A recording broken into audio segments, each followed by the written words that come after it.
Now, you keep saying that Australia, the government, has to live within its means.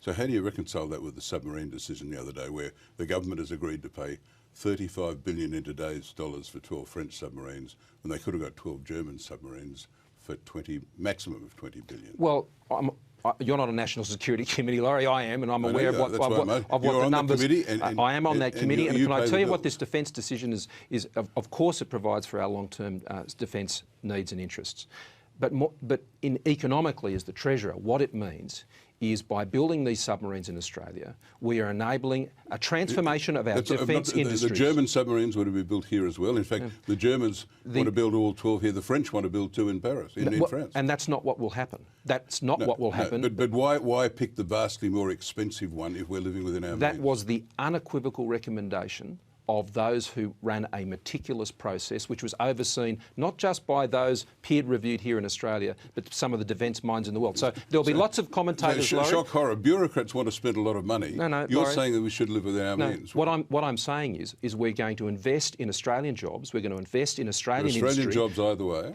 No, not necessarily. Not necessarily. Well, under the German bid that we've all been done here, Laurie, not necessarily. This bid that we have entered into a negotiation on. So it's a negotiation now. Designs have not even been drawn up yet in terms of what the submarine might be. But the point about the defence decision, it's an investment in the transformative power of our manufacturing industries. That's what we want to see happen. High-tech jobs in Australia will come from this decision. Wouldn't the Germans not have provided high-tech jobs? Well, if it was the best bid, Laurie, then the defence chiefs... And you're paying nearly twice as much. No, that's not true, Where are we Laurie. living within our means? Laurie, you've got to build the thing that the country needs. Step number one. Well, the country needs, you say, conventional diesel electric submarines. And the French specialise in nuclear submarines. The Germans specialise in conventional ones. Laurie, Where's the logic? Laurie, the decision we've taken is completely in accord with the strong and unambiguous recommendation who know more about this than, frankly, you and I put together, multiplied by 20. Subs have made you an offer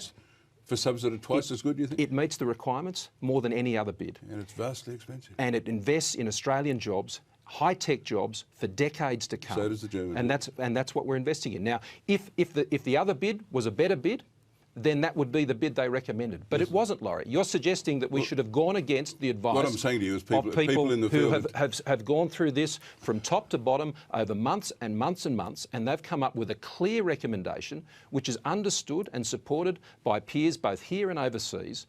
And it's the right decision, but more importantly, it's the right decision for the Australian economy. This decision will produce jobs right across the supply chain in Australia and help us further in this transitioning economy to support high-tech jobs. So would the German bid. So but Laurie, you're making that assertion on the basis of information that, frankly, is questionable.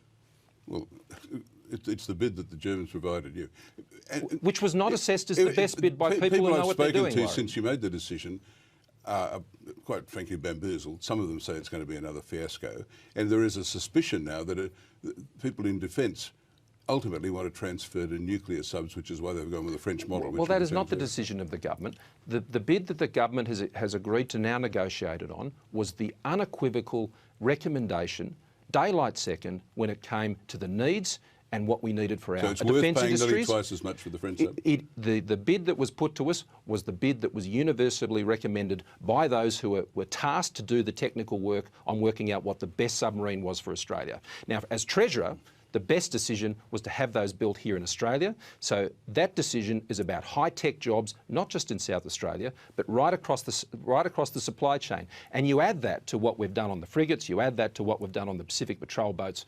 What this means is it's not just about the shipyards in Perth and in Adelaide, it's about jobs right across the country. Now, I think Australians understand that. This is a wise investment, it's a calibrated investment, and it's a decision based on the best possible advice the government could get on this issue.